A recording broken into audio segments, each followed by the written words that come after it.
आज से हम स्टार्ट कर रहे हैं यूनिट सेकेंड यूनिट का पहला क्वेश्चन है कि समाज से आप क्या समझते हैं। समाज की प्रमुख विशेषताओं का वर्णन कीजिए, समाज की अवधारणा समझाइए तथा उसकी विशेषताओं पर प्रकाश डालिए। तो हम सबसे पहले देखेंगे उसका अर्थ।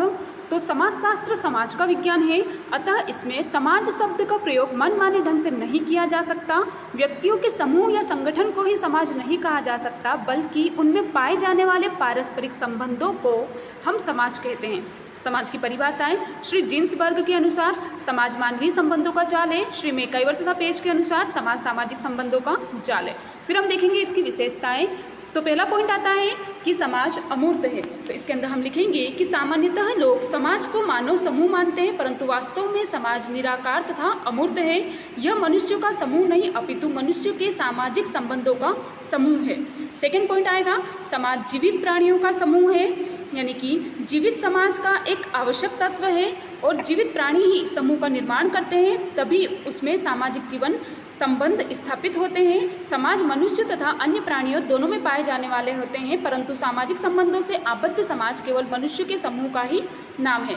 थर्ड नंबर आ जाएगा, समाज में समरूपता होती है, यानी कि समाज का अस्तित्व समान शरीरों और समान विचारों में ही संभव है। यदि ऐसा न हो तो व्यक्ति अपने उद्देश्य की पूर्ति नहीं कर सकता है। ये बातें समान जीवन, समान शरीर और समान विचारों में ही संभव है।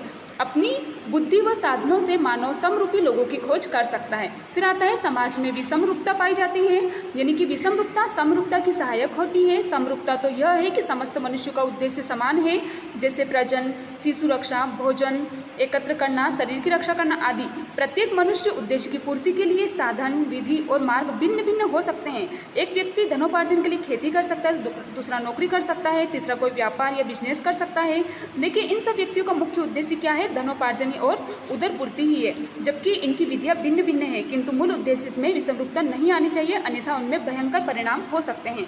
फिर आता है अगला पॉइंट, मनुष्य में सहयोग और संघर्ष है, यानी कि मनुष्य में सहयोग और संघर्ष दोनों प्रवृत्तियां विद्यमान है। दोनों ही प्रवृत्तियां समाज का निर्माण करती है। सहयोग के द्वारा समाज का निर्माण होता है, इसी प्रकार संघर्ष समाज का संगठन करता है।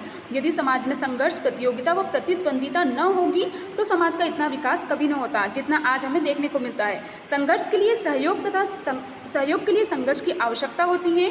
ये दोनों एक दूसरे के पूरक है, ये दोनों ही समाज का निर्माण करते हैं। अगला पॉइंट है परस्पर जागरूकता। जागरूकता का अर्थ है किसी भी स्थिति के प्रति मानसिक चेतना। इसी आधार पर हम एक दूसरे से आबद्ध होकर सामाजिक संबंध स्थापित करते हैं। भौतिक वस्तुओं से इस प्रकार की जागरूकता पाई जाती है। अगला पॉइंट है समाज का आधारभूत तत्व स्वयं मनुष्य ही है। तो स्वयं मनुष्य समाज का आधारभूत तत्व है। सामाजिक संबंध मनुष्य में ही स्थापित होते हैं। बिना मनुष्य के समाज की कल्पना नहीं की जा सकती है, वह समाज का आधार है। मनुष्य ही सामाजिक संबंधों का केंद्र होता है। इस प्रकार मनुष्य के पारस्परिक संबंधों से ही किसी भी समाज का निर्माण हो सकता है। अगला पॉइंट आएगा, समाज केवल मनुष्य तक ही सीमित नहीं है, यानी कि समाज मनुष्य तक ही सीमित नहीं है। समाज तो जीवन में निहित है, जहाँ कहीं भी जीवन है वही समाज है।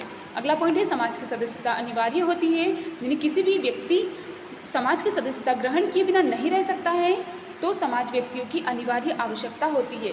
फिर अगला पॉइंट है कि समाज परिवर्तनशील है, यानी कि समाज का निर्माण करने वाले जो तत्व होते हैं वो परिवर्तनशील होते हैं। समय समय पर पुराने संबंध समाप्त हो जाते हैं। संघर्ष सहयोग तथा सहयोग संघर्ष में परिवर्तित हो जाता है।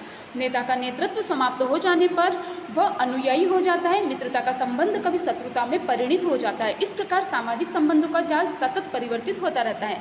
अगला पॉइंट है समाज अन्योन्याश्रित है, यानी कि जन्म से ही मानव शिशु परावलंबी होता है। इसके परिणाम स्वरूप प्रकृति ने उसे पराश्रित रहने के लिए बाध्य किया है। अतः एवं अन्योन्याश्रित मनुष्य की स्वाभाविक प्रकृति होती है। भोजन व आश्रय की आवश्यकता तो मनुष्य स्वयं पूर्ण कर सकता है, किंतु शारीरिक काम वासना की पूर्ति हेतु उसे दूसरों के ऊपर आश्रित रहना होता है। इस प्रकार परिवार का जन्म होता है। अगला पॉइंट है समाज के अपने रीति रिवाज और कार्यप्रणाली होती है, यानी कि प्रत्येक समाज के अलग अलग रीति रिवाज तथा कार्यप्रणाली होती है। भोजन करने का तरीका, बातचीत, रहन सहन, उठना बैठना, खाना पीना, चलना सबका अलग अलग होता है।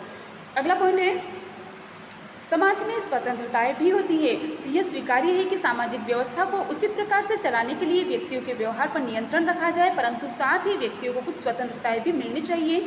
स्वतंत्रता के अभाव में व्यक्ति का पूर्ण विकास नहीं हो सकता, अतः नियंत्रण के साथ साथ समाज में स्वतंत्रता का होना भी आवश्यक है।